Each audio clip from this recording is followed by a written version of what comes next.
Hey friends, this is Gavin Hardkiss from Hardkiss Music in San Francisco, and you're listening to the Liverpool Connection podcast.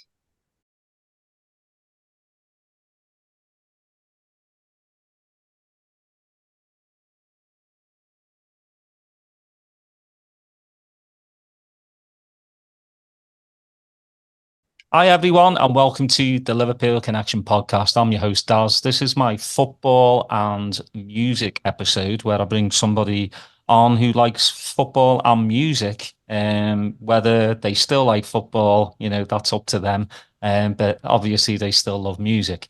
What I love about these episodes is I get to bring on people that a part of my musical sound landscape. So I'm honored to bring on this next guest. He's a DJ producer, was resident at Cafe Mambo for over a decade.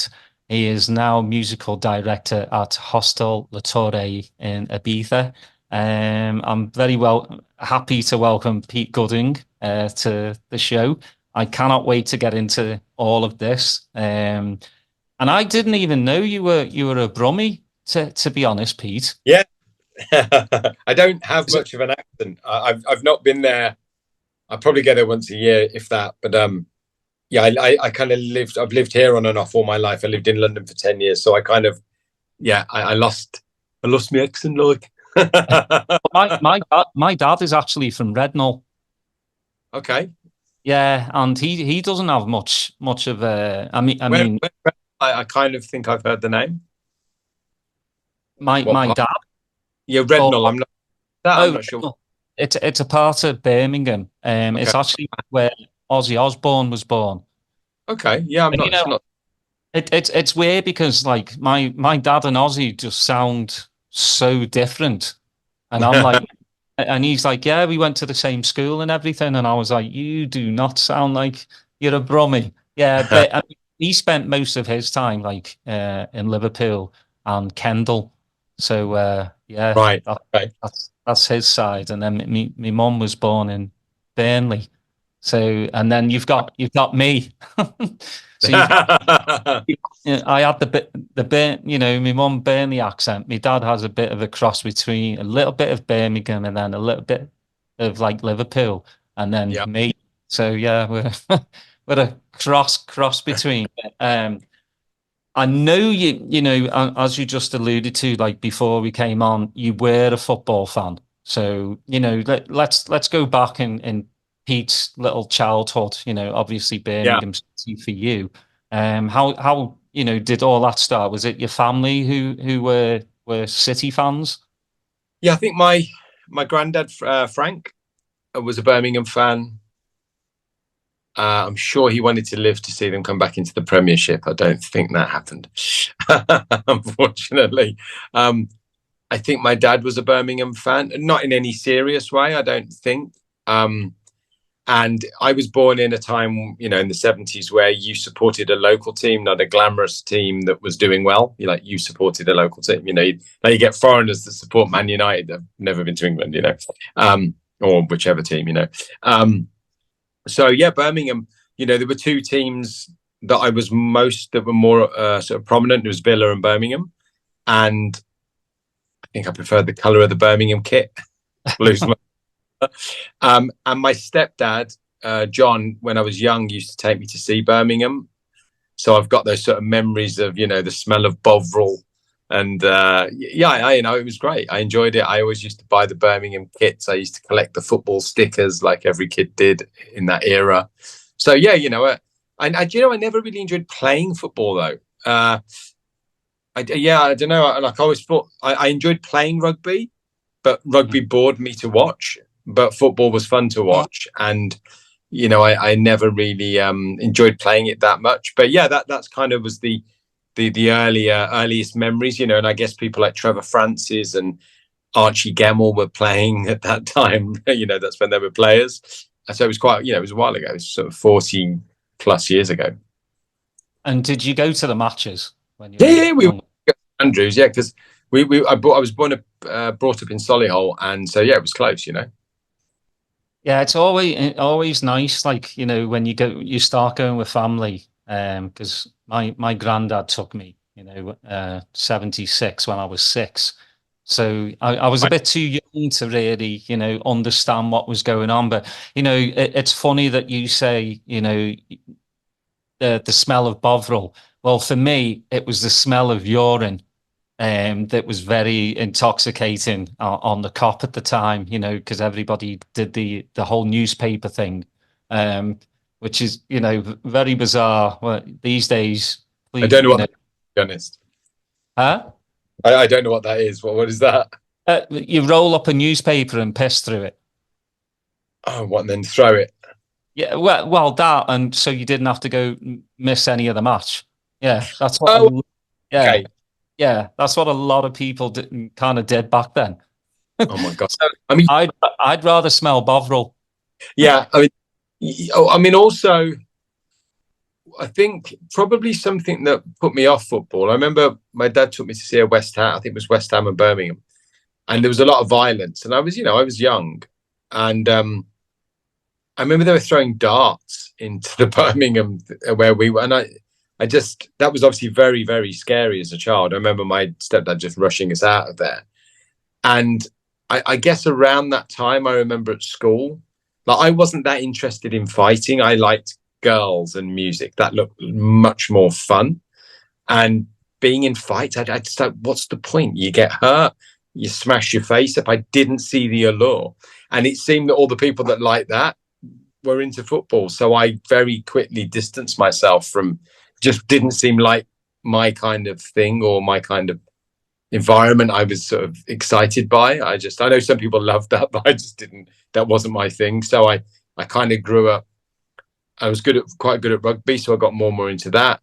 And it was quite weird. I mean, I remember years ago, I used to live in Richmond, and there was a big, I think we actually went to see an England game, a rugby game, which bored the hell out of us. We left halfway through.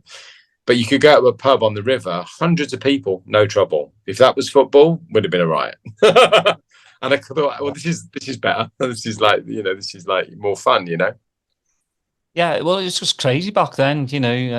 I've seen dartsmen thrown, obviously coins, and when you throw a coin from a distance, it hurts. I've had a brick thrown at me, by a Man United fan as soon as I got off the train as well, and I got a brick like in my face, and then I had to.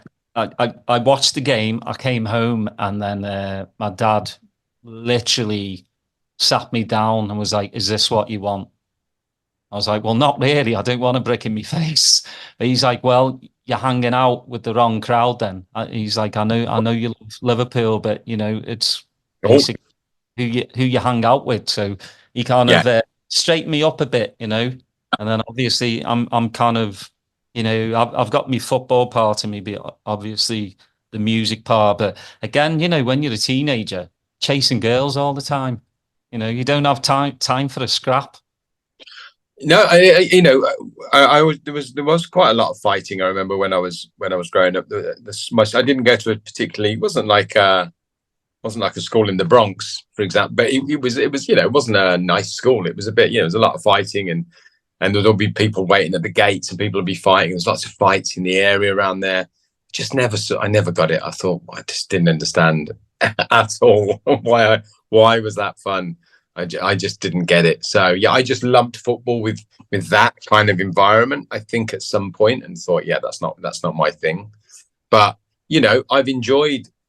I remember loving Euro '96. That was just a great moment, and we watched every game, and that was amazing. I also remember, I have a memory of, I think I was with the owner of Mambo. Maybe it was about 2012, and it was a Euro, I think, or a World Cup. I don't know which ones, whatever it was at the time. But and I think it was Italy, Spain in the final, and I was in utter awe of how well the Spanish played. I mean, it was like beautiful to watch. It was mind blowing. It was like they were just playing with Italy. It was the flair. You don't see that kind of visual flair in British football like you do foreign football. I don't know why. And then, Sunday night, our daughter wanted to watch the game because some of her friends were going to be there. So I ended up watching that. And I think there was me, my friend Jack, were the only people who seemed to want England to win in the whole building. Because obviously I'm in Ibiza, right? So, but I enjoyed the game and it was a good game. I of course wanted England to win, and I thought they did pretty well. They just didn't seem to have the flair the other team had. But I thought they didn't.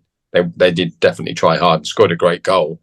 But that's that's kind of, I see friends and it's life and death to them if England lose, and it's really depressing for them, and it's like it really affects them. And I just don't. I was bothered for 2 minutes, and then it's like, right, next. It's just so it's thankfully, otherwise I'd have been miserable all day Monday. But yeah. That's the thing, as a teenager, if you'd asked me, Liverpool lose, I'm depressed until the next game. Right. I'd throw the telly out the window. But you grow older and you're just like, I have kids and, the life and work and everything. That's football's on the back burner. Yeah. I'm so passionate about it that I don't let it ruin, the rest of my week anymore. Because, all I need to do is look at me kids and they make me smile. So that's... And I do remember for years sort of vaguely following Birmingham, and they just just for anybody watching, the audio's sort of not working on my laptop, so I'm trying to balance a mobile phone while it's plugged into a hardwired device, so there's internet. It's just I just always remember thinking I can see why people support these teams like Liverpool and Man United, because they win a lot. Birmingham seem to just lose a lot and go down and down. I think they pop back up once for a period of time.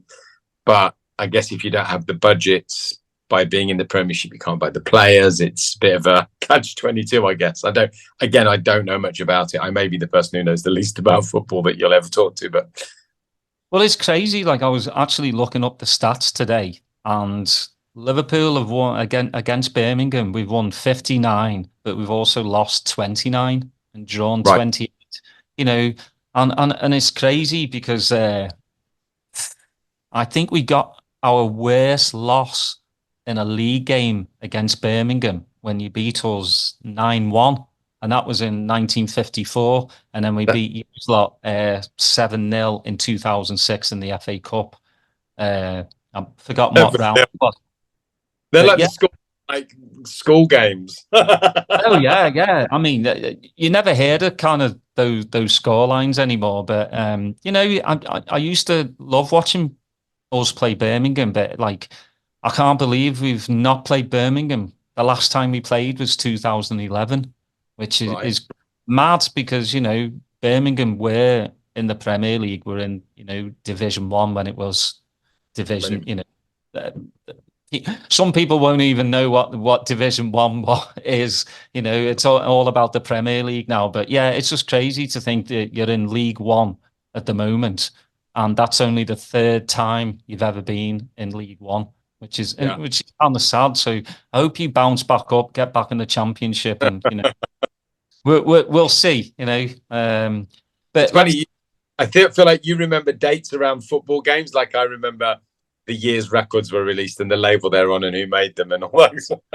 Well, it's the same thing. Well, it's kind of the same thing with me trainers as well, because I've collected them since I was 15.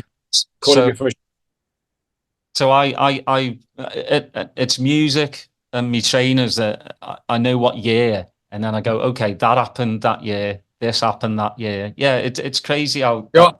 I own tops and some walking boots, and I think that's it. I've never have a few of mine.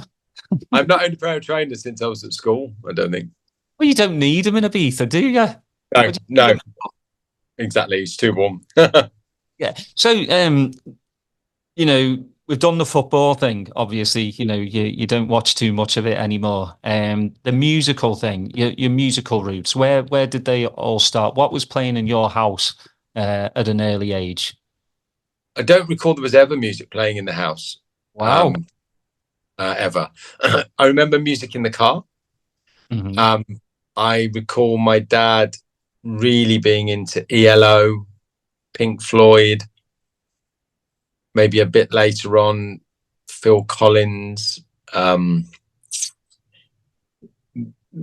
than probably pop music that you naturally absorb because the radio is always on in that in that era. The radio was always on at my nan's house or in the car.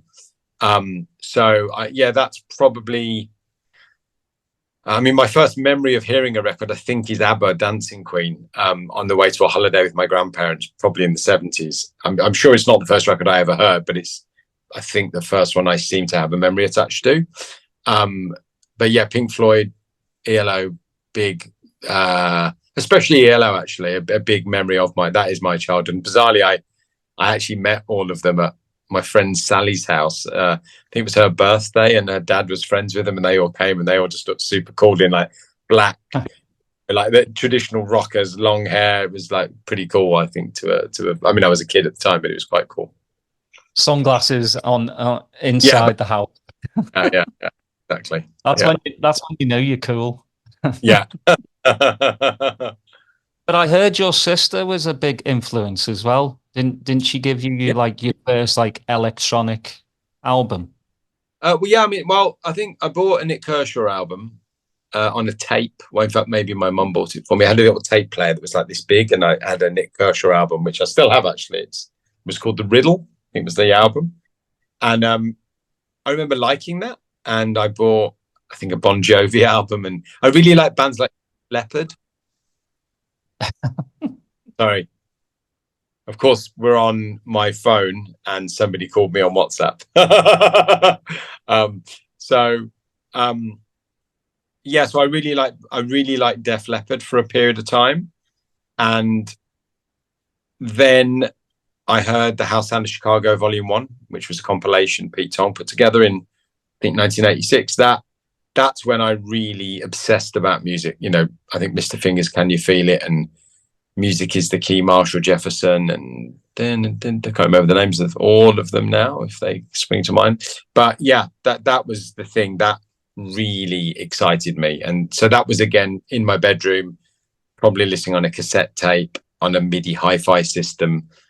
No awareness of a scene or DJ culture in any way. I'm 13, you know, so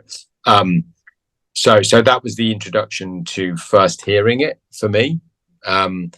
A year later, we had our first holiday here, and I didn't get past the hotel disco, obviously, probably didn't desire to. I was 14, and heard Sven Vath's Electric Salsa record by Off, which I loved. Again, it wasn't like anything I'd heard. It was very exotic. It was very foreign. The lyrics were foreign. You had those sort of Euro-y synths. Like, that was a sound that captured my attention. Another record called Jungle Fever, which is a bit of a Balearic classic. I heard that in the hotel disco as well. And also other records that, you know, you kind of had those records that reminded you of your holiday. I think things like Loose Ends, Hanging on a String, Joyce Sims, All in All, Fatback Band, I Found Love in. So it's kind of UK soul, early house was just what I was being exposed to on that holiday. So that was kind of like my introduction to sort of, you know, I hadn't become a record collector at this point, but that was kind of the earliest days of influences that I can recall. Yeah, it's so crazy because how old are you, by the way? I'm 50. You're 50? Yeah, I'm 53. So what you're saying is kind of what I've been through as well, because obviously, like, a lot of English people go to Ibiza. Like, we used to go every year.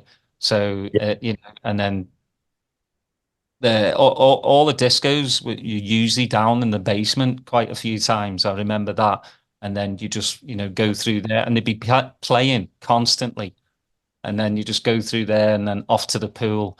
So yeah, it's kind of bringing, you know, memories of my childhood as well. Right. And what's really bizarre too is I used to listen to Def Leppard and Bon Jovi as well. So I had the glam rock side, and then I had like the soul boy side as well that I loved. I loved dub, and you know, grew up with Scratch Perry. I loved that side stuff. So yeah, you're bringing back memories, just going, wow, that, you know, how weird is, you know, I don't know you, but living kind of the same childhood as, yeah, exactly. So yeah, quite bizarre. So how did the DJ thing come in for you then? Obviously, you started liking the music. Yeah, I think we went back to Ibiza on another family holiday in '89 when I was 15, not too far off being 16. And my sister took me, and my brother was a year old. She took us to Amnesia and Paradise, and put LSD in our mouths. Yeah, and I heard Alfredo play at Amnesia, play French Kiss, records like Korea, Baby Let Me Love You, and more unusual stuff that I wasn't sure what it was, but kind of, what I now know very well as like sort of Balearic beat, sort of indie stuff that Alfredo played, in a mixture of Depeche Mode, like sort of credible synth pop, New Order, Depeche Mode, that kind of thing. It was a lot of things mixed together, as obviously everybody knows now, but from alternative rock stuff to new age, it depends. Obviously Jose came a little bit later, but so that was '89, and I guess this made me a record collector. So I would come home, and I had a job as a glass collector, so I would go and buy imports from shops like Don Christie's or Summit or Tempest in Birmingham. I could normally afford about 4 imports a week. And that was, so I became a record collector. I think I bought 2 belt drive turntables because I couldn't afford direct drive ones, and obviously that was fun trying to mix on those. And then I guess what made me, and then obviously all the illegal raves in Birmingham I was going to with my sister, and I was young, I was like 16, 17, and going to a club called the Hummingbird in Birmingham that was really influential if you were from Birmingham. Local DJs like Lee Fisher, brilliant, great DJs. And then but again, I still never thought I could do that. I didn't even aspire to that. I just wasn't, I guess I thought I was a kid, and I was just there having an amazing time. And then eventually discovering Sasha at Shelley's, that was the change, because that was a DJ that was just better than anyone. No one was close to him. I was just like, wow. And then that's sort of, you want to buy every record that you heard him play. And it made me find a love for mixing records, like really obsessively, like hours a day. And then I think my mom helped me buy my direct drive, like my 1210s, which actually are still those ones there. Same pair. From Nice. 19. Yeah, totally. The lights still work. Bizarre. So yeah, Sasha was, Ibiza was the catalyst of the music, I guess, as first discovering a nightclub and thinking, wow, what is this? This is, I want to do this, whatever, I wanted to be around that. And then hearing Sasha was like, I remember I went to school with Steve Lawler. I remember we'd maybe after we'd been to a rave, we'd always, Sasha was very, very popular in Solihull, like by far the most popular. And we would always, someone would get a tape from Shelley's, and I just used to listen and think, when other people mix, the mix is a way to get to the next record. When Sasha mixes a record, there was this, I didn't know how to describe, I could describe it very easily now, but I didn't know that then. Obviously it was in key, but he had a feel for it that I didn't ever hear anyone else had. Obviously Digweed has that similar kind of feel, but just it's like he understood something that the dance floor really connected with. So yeah, it was just magical. And I was like, wow, it was the mixing that blew my mind. It was how maybe a record like Black Riot, Just Make That Move, sounded over The Final Word, Dance to the Music, or maybe later it'd be things like how Whitney Houston would sound over Left Field, or Inner City over Blade Runner. You'd just be like, nobody does things that sound that good. And that was it. That was why I became a DJ, because of hearing Sasha and him really inspiring me, thinking I could do that. Again, I didn't think I could be, of course, I never thought I could. I wasn't hugely ambitious, bizarrely, as a DJ. I just loved doing it. And I just thought, I don't ever want a real job. So, well, I think, back then, today, you can make a mix and put it out, and it's on the internet, so everybody knows the tracks. Back then, you really had to search for them, and usually you wouldn't get 90% of Sasha's set. My sister sent me a link to a record about 3 days ago, and I was like, oh my God, it's like track 2, side B. And, I could remember the number of the tape and everything. And it's like, wow. And I went out and bought it. I'm still nothing has changed with my obsession for discovering music. You know, every day I'm buying music. You know, that I'm having my record collection shipped here on Friday. Finally. So, you know, I'm exactly the same still. Well, working, you know, you worked at Global Grooves, so obviously that helped your vinyl collection as well. I'm sure, you know, you get the latest imports or promos and everything. Mm-hmm. For DJing, you know, and Sasha and Digweed to me are the highest on the pedestal for me. You know, I love my early prog house. I just love how they work together. But Sasha for me over John. Yeah, me too. Because he has the ear for most incredible records that maybe you and I could play, and it wouldn't sound the same as what he would play. Yeah. Like I've done the same. You know, we've all been those chain spotters, and I've bought the track that he's played. I've put it on, and I'm going, I'm not hearing what Sasha was playing.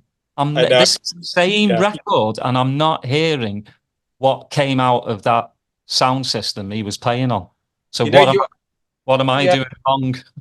A lot of records I bought, and there were some records that took me 25 years to get, and records sounded very different when you'd heard them on a tape in your car a lot, because sonically you were missing some of the elements would not be on. Like when you got the record, it would sound actually a bit different. I don't mean things were there that weren't there, but the mix was different, or like it felt different because of the way it was played through a mangled old tape.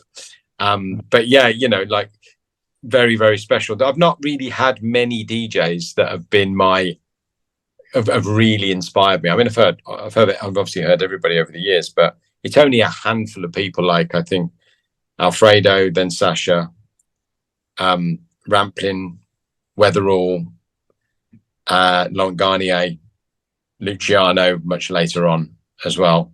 But Jose was probably my biggest influence in the end from Cafe Del Mar. But I didn't discover him till about 90. Well, when he started in 91 at Cafe Del Mar, which is when I bought a tape off him. It was the first of many, but that was my biggest influence musically. And that's what's most relevant to how I DJ now is kind of the combination of stuff I heard when I heard Jose. Well, you've come away from the dance floor. Yeah. I mean, I know you play Bali nearly every year, but you're more, especially, you know, now that you're musical director. I mean, for me, I don't like to. I always say this. I don't try and be that granddad of the rave scene, because things have changed dramatically over the years. You know, you see a lot of people in clubs now with their phones out instead of dancing. It's just all about being there. The DJs, kind of the same thing. You've got about 300 people in the DJ booth, which I don't understand at all. You know, I was talking to Renee Pilgrim the other week, and you know, we're sounding like two old farts, just going, why do you need all these people in the DJ booth? Yeah, I think I know the the origin of that. So I used to play in Italy a fair bit, and when I used to go to Italy, there would be a party in the booth, and that is where I first saw it. And it looked like if there was a party here, that energy would go out to the crowd. And then I guess the first person I saw do that in Ibiza was Luciano, who played a lot in Italy as well. And he made this, it was a cool party of his friends just hanging out, but really into it, who looked cool. And it set the stage. I mean, look, I obviously I live in Ibiza, and I mean, I essentially one day I was touring India it was 2000, it was Christmas, New Year, 2011 going into 2012. And on the 1st of January 2012, I flew home, and I was just going through my diary, and I'm like, you know what? I'm bored. I'm not learning anything new. I lost all desire to be a DJ. I think I'd been touring internationally for about 18 years at this point, and I just didn't feel interested anymore. And that was my moment, and I decided I was going to give up. It just didn't feel like this obsessively thing I'm into. Just the lifestyle wears you down. And within about 3 days, somebody asked me to manage them. And for nearly 15 years, I've been a manager now, which I love. Well, actually about 13 years. So it's given me a very different perspective. So, of course, I'm in all the clubs with my artists. And yeah, there is a huge amount of cameras, but the culture tells people they need to record it and prove they were there by posting about it. And it's a shame because they don't get to sort of transcend the moment and be lost in music. That's gone for a lot of people. They probably don't even know what that feels like. Although what's been amazing, Damien Lazarus banned phones in his room, and one of my artists, a guy called Made by Pete, was playing for him a few weeks ago, and it's a great room because no one's on their phone. And I know other people are doing that now in Ibiza because it's needed. I mean, who wants to go to a party and watch loads of people stand still? But I think the visuals are so amazing. It's almost like they've gone to the GMX or something, like they're at the cinema. They could put stools on the dance floor. And if you create such an amazing show, people want to watch it. You know, Manumission in the 90s, you know, if Mike and Claire were having sex on stage, everybody stood still and watched. I remember very well. And it's like the new version of that. So in a way, you know what, at the end of the day, each to their own. And if you want to discover a nightclub with a low ceiling and a strobe in the corner, they still exist. You know, it's just, there's something for everybody. It's also amazing to go and see an incredible show with great visuals. It's not my thing, but clearly people enjoy it, or enjoy videoing it. I don't know. I'm sure they do enjoy it, you know. And ultimately, what I would imagine it's the entry level way of finding the electronic scene now is a big show with Tale of Us or Eric Prydz or whoever. And they are fantastic shows. You know, they're visually stimulating. But then maybe a year later, you might be hearing a more underground DJ. Not that that makes it better, but, you know, just saying you might end up 15 years later at a party listening to Harvey at Pikes. Again, I'm not saying that's better. It's better for me, but I'm 50. It's designed for me. But, you know, each to their own. And ultimately, there's a lot more people in the scene than there ever was. And that can't be a bad thing.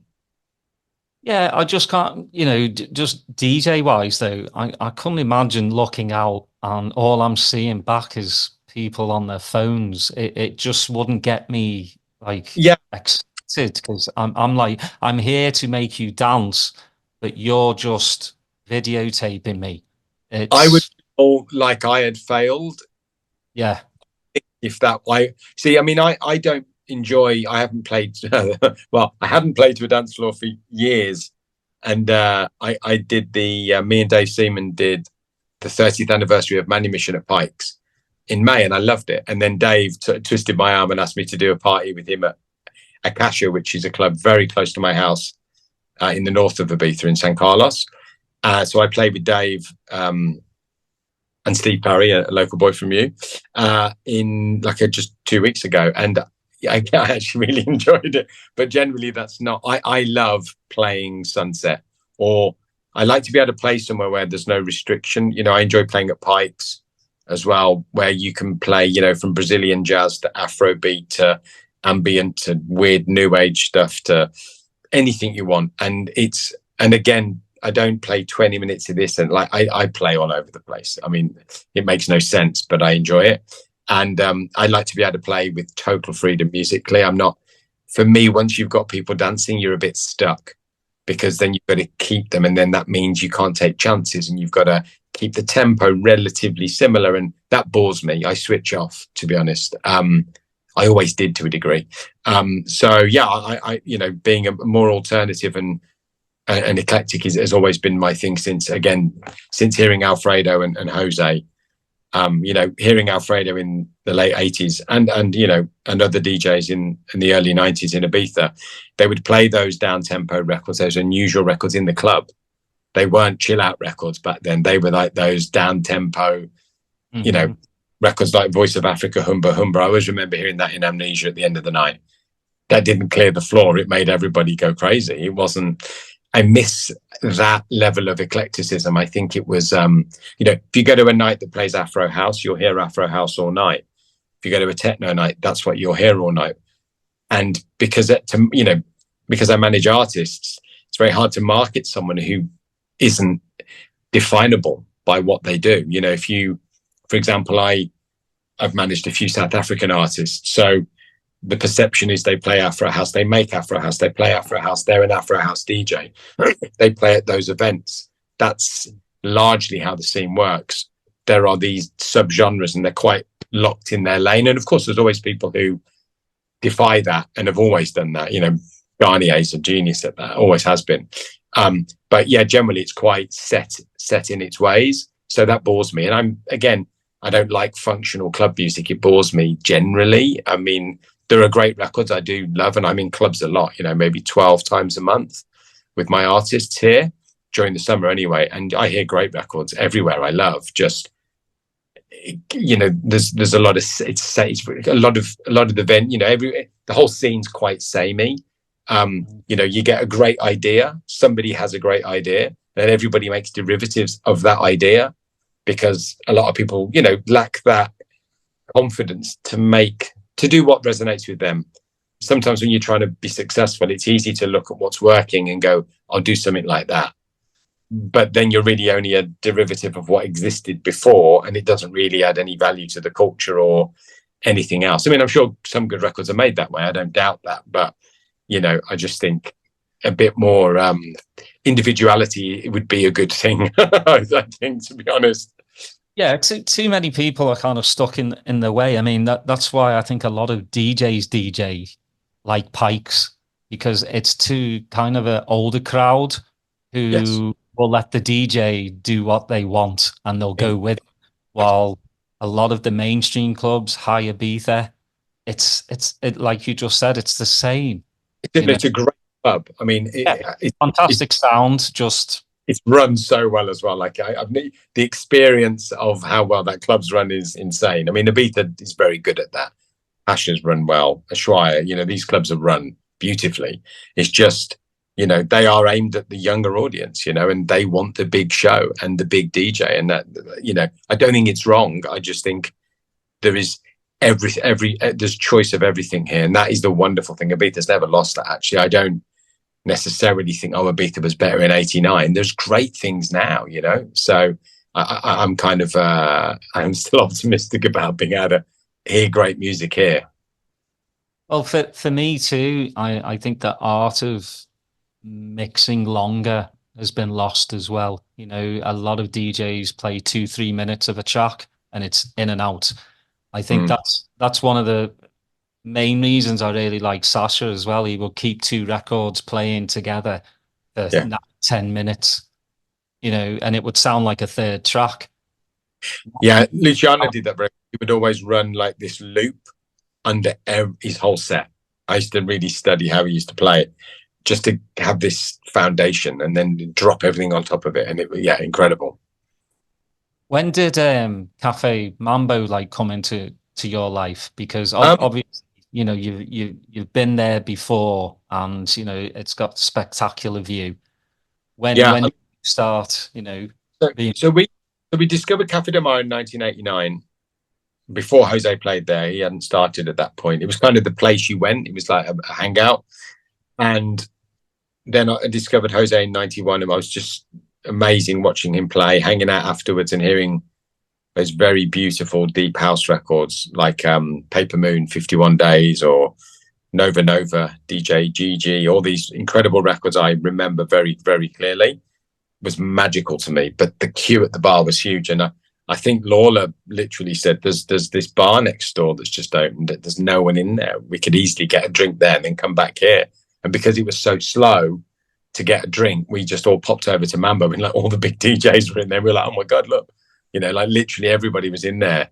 So we started hanging out a little bit in there. And I think me and Steve would chat to Jason Bai, who was the resident, and we'd ask him the names of records. And then I think Steve blagged he blagged a night there in 95. And he did a few weeks, and then they invited him back the next year. And then Steve had to leave halfway through, and he called me, and I was randomly coming out the next day on a holiday, and I packed a couple, well, I don't know how many boxes. I packed a few boxes and came over and got this trial, which was bizarre because there was a load of people there. who knew the owner, who were trying to get the job, and somehow Steve blagged it that he should give me the job. So I got a trial, and it just, I was there 20 years. So yeah, I mean, and it just like, it's home to me, it was a great place to play, every day of the week. Like Monday, Roger Sanchez would come and play with me as the guest. I don't remember all of it off by heart, but like Wednesday was Murillo, Thursday would be Deep Dish, when maybe a Tuesday was maybe Renaissance, then Frankie Knuckles and Hector Romero and Satoshi and all the Def Mix guys would come on a Saturday. Then it was Judgment Sundays with Jules with his trumpet on a Sunday. So you got to meet all your kind of heroes, really. And I was 21 around this age, so it was amazing. Pete Tong would come and do the Essential Mix live from there, and ending up being involved in those things over the years. You'd be like, wow, it was a great place and a great time to play there, really. So I loved it. I mean, I was actually at Mambo the other day with Javi. I don't go that often because I live in the north and I'm super busy, but I'm actually going this Friday as well, just to talk about our next La Torre album for next year. So well, that leads well into that, I guess, doesn't it? But the Mambo company, the family that own it, acquired La Torre in 2015, and that was a favorite place of mine. I think I went there when Jose did an album launch in about 2001, and then it was a place I used to go. I know Roger Sanchez used to go, and we used to, maybe he even told me about it, I'm not sure. But again, that was the next level destination of and it was very simple. It was kind of quite badly run. You'd order a drink, the sun would set, your drink hadn't even arrived, and you just leave. So when Javi bought it, he didn't change it much. He just made it a bit nicer, totally respected what was magical about it. And I just said, look, I've got to run that. That's like my place. I've got to do it. And he said, yeah, great. So I started to put the DJs, and then I was managing Jose Padilla actually in 2014, and I signed him to what was the best label in the world, in my opinion, which was International Feel, which was Mark Barrett's label. So I signed him to Mark, and we made this incredible album with Mark had this idea to fly. I think we had Tornado Wallace over from Australia, and Telephones from Norway, and Wolfmuller from Germany, and Mark, of course, and Paul Byrne from Test Pressing. And we made this beautiful album in the winter in Ibiza. And then that led to a friendship with Mark. And when I got the La Torre gig, I said, Mark's not really a DJ. And I asked him if he wanted to come and play, and he did. And then we just said, yeah, let's do a compilation. Let's do a really beautiful one. Let's do something on like a double. Mark was an expert at releasing vinyl with International Feel. He did very well with it. So we had an expert, on the team. So we did our first album, and, Harvey came and did the launch party for us. And then that led to just having really great guests. We were super lucky. I would essentially invite friends or people I ended up meeting. Like Paul Daly just was hanging out in there one day, and I DJ'd with him years before when he was in Left Field at a Renaissance gig, and I just said hello to him, and he was so nice. We became mates, and he played every year for years. And people like Leo Mass, who I ended up meeting. I think I was running a party at Pikes actually with Phil Doherty, who went on to be Future Shock years later. And we booked Leo and we booked Paul. And yeah, it was really, Jose would play for us. It was really, really good. But yeah, so we were super lucky. And actually we got some sort of bigger mainstream DJs to do alternative sets. So Sasha did an ambient set, which was incredible. Maceo Plex was rubbish, actually. Didn't work. To be honest, I think he thought it was a DC-10. He was literally about to kick him off, and then he stopped, thank God. I mean, I don't know how on earth he got it so wrong, but he did. Great DJ though, but just wasn't right for that. Radio Slave, Matt Edwards did a great set. Kolsch did a great one. So we've had a real mixture of just people we knew that thought they'll be able to do that really, really well. And then, man called Adam, like, everybody in the Balearic scene, from, Phil Mice and everybody really. And then being able to choose some great residents, I thought, what's my dream team of residents? And we had Jose Alfredo, Pippi, John Satrincha, Fat Phil Cooper, who worked at Global Grooves, which is how I knew Phil, Willie Graff, Buddha, a Danish DJ, phenomenal DJ, Mark Barrett, we've had lots of different people over the years, but yeah, just a beautiful thing. And we had this idea to not do the album every year. So we did one in 2016, we did one in 2017, then we waited 2 years, then we waited 3 years. And when did we do the last one? Let me think. I think the last one was it 2022? It was, wasn't it? Yeah. The year I came back. Because I was living in England for 2 years. Coincidentally, when COVID was on, we were in Dartmoor. And I think we're going to do, it's the 10th anniversary of La Torre next year of the family acquiring it. So I've been sort of toying with an idea to do like, I don't know, like a lot of people didn't get volume 1 and it goes for like about 100 quid on Discogs. So we didn't want to repress because it kills the magic a bit. But we actually, I kind of thought, hang on, let's do a really limited edition 5 double vinyl box set with them all in. But I just found out how much it's going to cost today, and it's like, oof. So I don't know. We're just toying with it. We're certainly going to do another album next year, and the 5th one for the 10th anniversary. And if we can do something really special with a box set or something like that, we will, which would be great fun. So yeah, La Torre became a real beautiful thing where I got all my favorite DJs to play exactly what they want to play in the middle of nowhere with the best view ever. Yeah, fantastic. Well, what do you think the big difference is, though? You know, because you put out 10 comps for Cafe Mambo. What's the big difference between like the compilations, you think? I feel, well, I own the label with Mark Barrett and the owner Javi, and I guess I'm old enough to know who I am, so it's a very clear reflection of that. I mean, obviously me and Mark together, there's no compromising there. It's like I have a list, Mark has a list, and we have to approve each other's lists. If we don't both agree, the record is binned and there's no question or debate over it. We just keep it very simple. At Mambo, we switched labels so many times. Then we started with Paul Taylor and Neil Rushton at Network, which was great in 96. Then I remember we did a deal with Caroline Prothero, and that was Virgin in 97. Maybe we did a couple there. We worked with Sony, we'd worked with Universal, we'd worked with React, who did the original Cafe Del Mar albums. Yeah, lots of different people. So I don't know, has it ever had a clear identity? I don't know if the Mambo comp knew what it was trying to be. Was it the cafe? Was it like Cafe Del Mar, or was it not? Was it different? Was it up tempo? I always had this conflict that, to me, Mambo was about the sunset, but actually the pre-parties and the major star DJs, Fatboy Slim can be 5,000 people there. What was Mambo? What did it really mean to the audience? Did it mean sunset, or did it mean the big DJ? Maybe it's both, but Cafe Del Mar was about the sunset. La Torre is about the sunset. Mambo's a great place that's everything. So, I think we did what felt right at the time without so much of a plan. And we did one I'm really proud of with Eddie Gordon, who was Pete Tonk's manager at the time in 2001. We did that. That was beautiful. And then we did one I loved in 2014 with Universal, which was the 20th anniversary, which is really, I'm really, really proud of that one.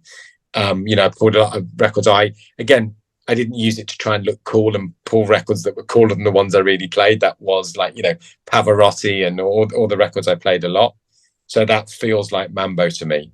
But I guess La Torre is a bit more a maturer version of mine and Mark's tastes, rather than 20-something Pete. So, it's, yeah. Well, but how do you find that, obviously with the sun going down and you've played so many sunsets, how do you keep finding those records? I mean, I'm sure you can't remember how many sunsets you played. So I know roughly. Oh, wow. That's pretty good then. About 3,500 in Ibiza, I think. Wow. Something. That's insane. But how do you find, I mean, I'm sure there's some people that go to the sunset and, hopefully Pete's going to play this song again. But I would think you always want to play something different every single time. No, no, I don't actually. Oh. I mean, the thing is, DJing's not my job anymore. It's my hobby, and I truly love it, but I don't have the time to really sort my records out properly, if I'm honest. I mean, I often just play vinyl, but and when my collection comes, I'll have a bigger selection. But I have a folder of sunset moments, I think I call it, which is tracks for the moment the sun sets. And I don't think anybody played Pavarotti at Mambo before I did. I just heard that once in a cafe and thought, wow, that at sunset. And that's how a lot of these things have happened. You might be watching an old movie like out of Africa and, oh my God.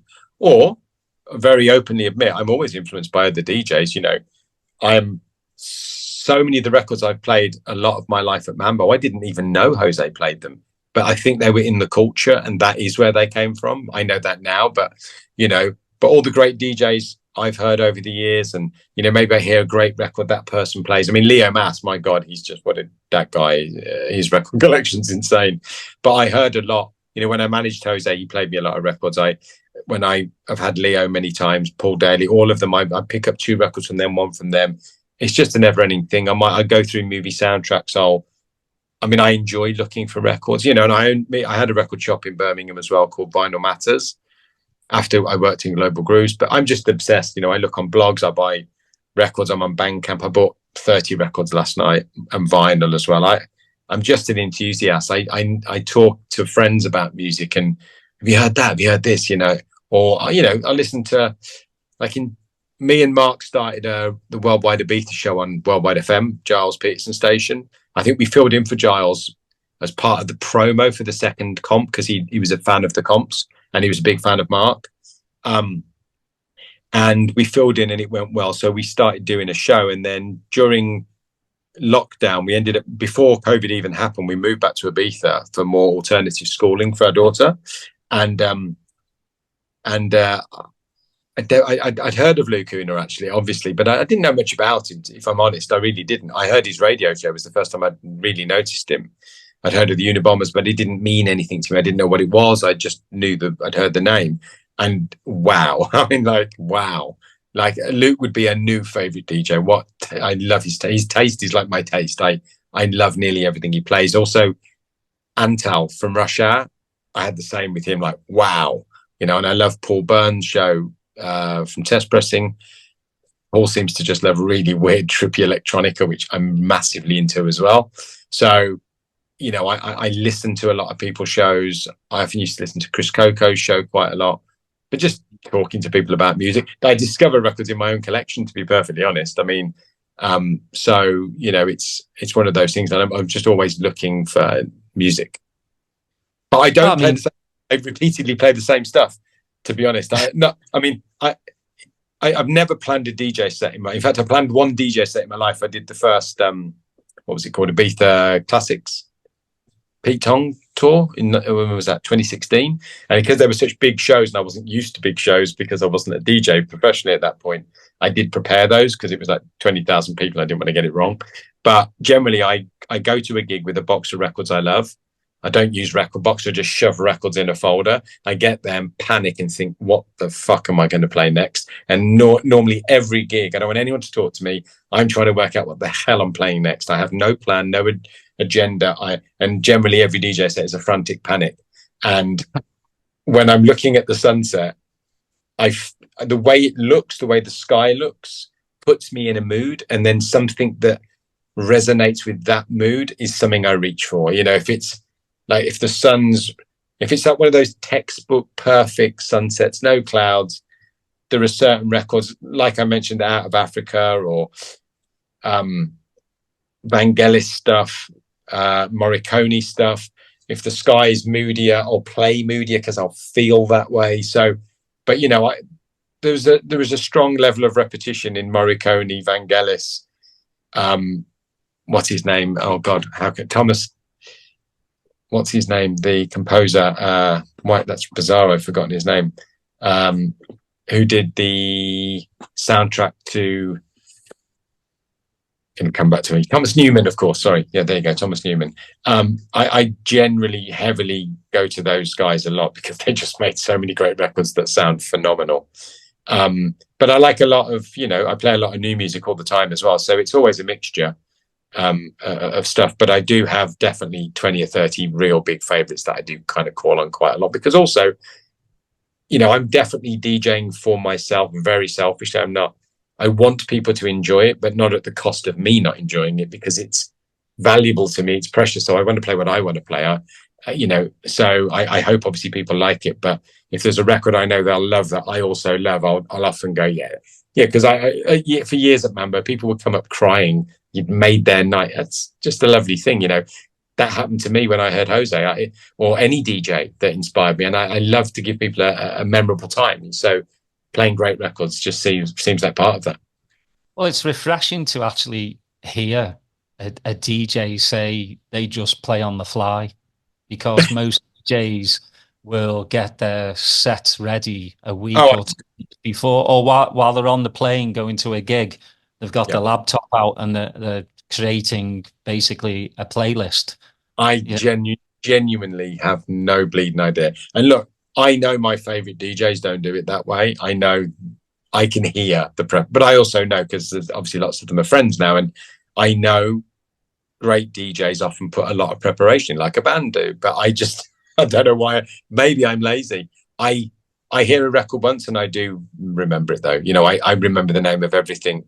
So although actually volume is an issue, I could do with going through my folders and pulling out stuff I don't really play very often, but that's why vinyl's better, because if there's 80 in a box, they have to all count. Yeah. Whereas if there's 25,000 on a stick, which mine probably is like that, I mean, Jesus Christ, I'm frantically going folder to folder. I'll often set up my memory sticks across 4 decks, so I'm playing to, desperately searching for the records on the others, makes it fun. So I wanted to ask you, like, if, I know what the Balearic sound is, but like if somebody's listening that doesn't know what the Balearic sound is, what would you say to them? Look, I think it's very clear in the sense that, I mean, a record can sound Balearic to me, although I don't even know what I think I mean by that.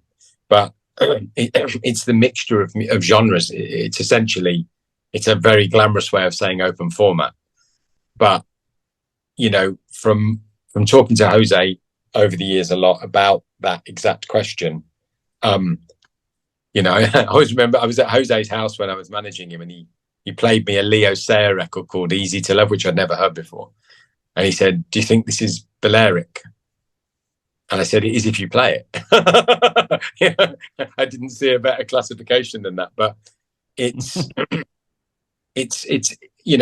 I think Jose explained that you couldn't always get all of the latest music here. I think Franco being in power early days for him, very early days, was also certain things weren't allowed to be imported. So it was like the best of stuff they could find, as well as, I think a lot of progressive rock was played in the early period, Pink Floyd, Genesis. Then it was that, sort of Depeche Mode, New Order, but indie band like the Wooden Tops, Elkin and Nelson. But then obviously once that total mixture of music, and like with Jose playing classical music, new age music, flamenco music, like Afrobeat. Again, Jose's favorite album was, maybe like me, maybe he changed his opinion what his favorite album was every day, but it was The Girl from Ipanema, the João Gilberto and Stan Getz album, which actually gave me his copy, which I actually have here. So Latin jazz, which I really hadn't discovered that much, which is my favorite type of music, because I love Sinatra, and it's like a more exotic sounding Sinatra. It's got all the big strings and the melancholy. So it's Jose adapted to that environment, but then the people listening would make records that sounded like that, and that was chill out. And then people would make records that sounded like what Alfredo played, and then you had early records on Flying and all those kind of all the records we know, right? Oki obviously did a cover of Gibbero, and he did Awesome Love, and people were making records that sounded like the overall cocktail of music, like with hip hop, playing the breaks from really, I guess, R&B records in a way, and then people made records that sounded like those breaks, and that was hip hop. So in a similar way, it was a bit like that. So to me, it's Afrobeat, pop, and pop like wasn't probably massively. I mean, Sade was big, of course, but Sade sounds particularly Balearic to me. Grace Jones does.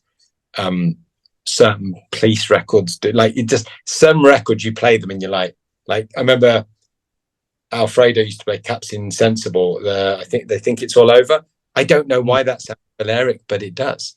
And I don't know why, say, certain records don't sound Balearic, but certain records just seem to fit the environment. I was jokingly sitting with a friend of mine who's a journalist, a guy called Mike Borman, and we were sitting on a bench in Richmond on the hill watching the sunset when I lived there. And we came up with this theory that it's music that sounded good under the stars. If it sounds like a warm summer night in Ibiza, which a lot of like all the early sort of Don Carlos, that sort of Dream House, that sounds like a hot summer's night to me.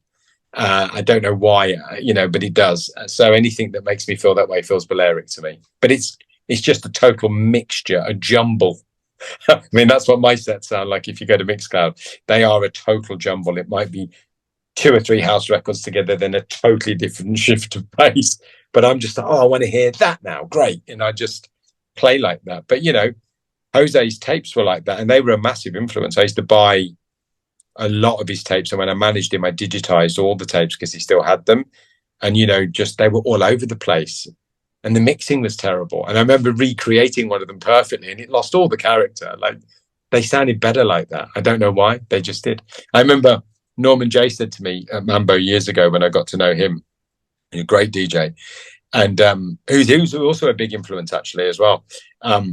But he said, amazing music adequately mixed is always better than adequate music amazingly mixed. And I was like, it's a good point. I mean, I do think you can have both, but, he's right. I often don't even mix records because I can't mix jazz into ambient techno or any, it doesn't gel. So I just leave a little gap maybe, or just top and tail them. But, I just follow the mood rather than mixing them. But yeah, it's a mixture, basically. There is no real. My last question for you, I always ask my DJ and musician guest is, who would you, on a ultimate festival, Friday, Saturday, Sunday headliners, alive or dead? Oh God, Pink Floyd. Would that be Friday night? And not just Roger Waters' version of it. Like, they would need to all be there. So Pink Floyd, I think. Sinatra would be good. Gilles Gilberto would also be pretty good. Were these DJs or just bands or artists? It can be DJs or music. Band musicians, solo artists. I'm trying to think who else. And Sade. That would be insane. That would be absolutely. That would be insane. So yeah, I think that would be pretty good. What's that? Sinatra, Gilles Gilberto, Sade, and Pink Floyd. That would be good. Yeah, I'm a massive Sade fan. I wish she would put out a new album, but I totally understand. You know, it's funny. I've got a funny Sade story because there's all those great edits. So Tenaglia did that great edit of "I Never Thought," and there been a few good ones over the years. But there was a good friend of mine who was someone I've known a long time now. But he was the trumpet player at Mambo, a guy called Gordon Matthewman, and I'd known Gordon for years. My first record I ever made was with Gordon, and someone told me, Gordon played trumpet on every Sade record, and his brother is her co-writer on every song. And I was like, what? I remember asking, how cool is that I've known you years and you didn't tell me that? But yeah, Sade, I mean, timeless. I can't not play Sade every time I DJ, I think, to be honest. Yeah, I mean, she's just got so many, like, everything she puts out just sounds so classic. I mean, she's just a classy lady, and just, it's unreal. Pearls is probably one of my favorites. Because it's that, like, African vibe to it as well. That's a sunset. The original. There was a great edit in '94 on red vinyl, which I play a lot still.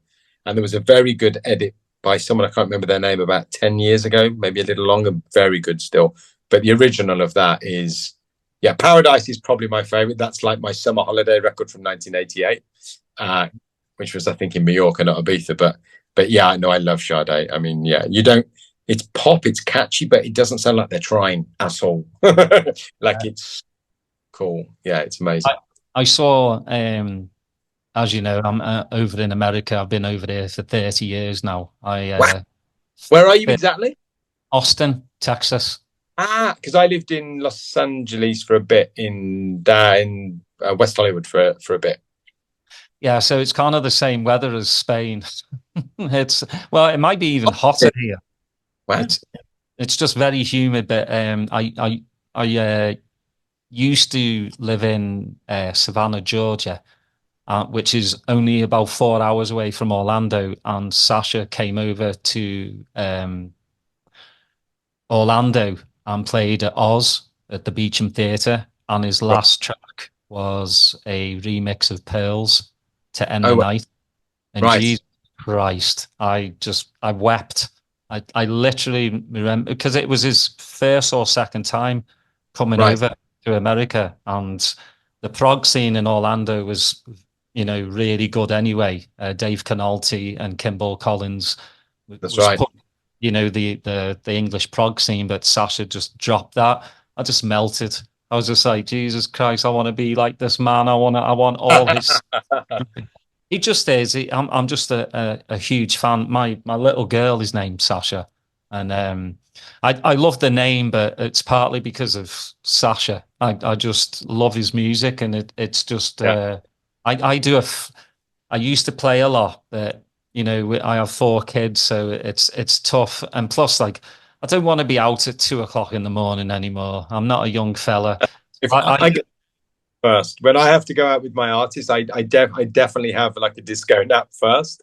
Yeah. If I'm staying at 7, I need to do that. Yeah, I do a Friday night here for my kids. I DJ for them. I do an hour or 2, and I play whatever I feel like. They're not going to go, "Hey, Dad, you didn't beat match that one," which is great, because I just turn around and have 4 of me girls just like dancing around or whatever they do, make shapes. Yeah. So it's great. But yeah, I mean, I can't thank you enough for, spending that time. Yeah. Again, you are, it's another guest off my bucket list. You, like I said in the beginning, it is an honor for me. I've had Dave Seaman on, Steve Parry already. And I like kind of what you said about your friend with Mark, is if Dave and Steve are exactly the same. If they don't agree on a track, they won't sign it to Celador. And I love that, because Steve was even saying, he's like, I've loved these tracks we get sent. I let Dave listen to him, and he's like, oh, that's shite. So they don't sign him. And I love that. Yeah, exactly. It's been brilliant. Thank you so much. I hope you can find, I don't know if it was recorded, but if you ever find it on a DAT or something, the Sasha Ambient set. Oh, I've got it here. I can give it you. You can even. I think actually Sasha put it on his. I remember at the time he either put it on SoundCloud or Mixcloud. It's definitely there. I'll find it and send you a link to it. It's definitely there. It was very good. He played like an ambient version of Papua New Guinea and all sorts of stuff. It was really good. Yeah, really. I would be honored to have that. Yeah. I even remember, just before we go too, I heard that Sasha and LTJ Buckham switched, and LTJ played a house set and Sasha played a drum and bass set. Really? That's what I've heard the rumors of, and this must have been 20 years ago. So I've been on the internet trying to track that down, because I'm an LTJ Buckham fan as well. I love his drum and bass. I actually, it was quite funny. I licensed one of his tracks called Sun Rain to a Mambo album in, what year would that one have been? 2001. And I ended up playing with him at a festival a couple of years later. And I introduced myself and said, "Oh, I'm the guy that licensed your track." He said, "Oh, okay, I remember that. Cool." And then I came over about an hour later. I'm like, "Hang on a minute, what's that?" And he went, "Oh, yeah, that's where I got the bass line from." And he said, "Look, all my music's inspired by jazz funk." And he played a jazz funk set. It was incredible. Yeah, it was an ambient festival in Denmark. Oh wow, yeah. I just, I just admire bits and pieces from different artists, but again, I really appreciate it.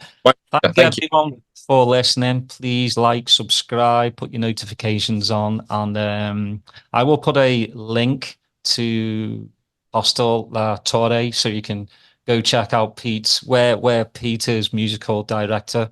And hopefully, you know, if you get to Ibiza, go one of his sunset sets. And but until then, till next time, I appreciate it, and we'll see you later. Thank you.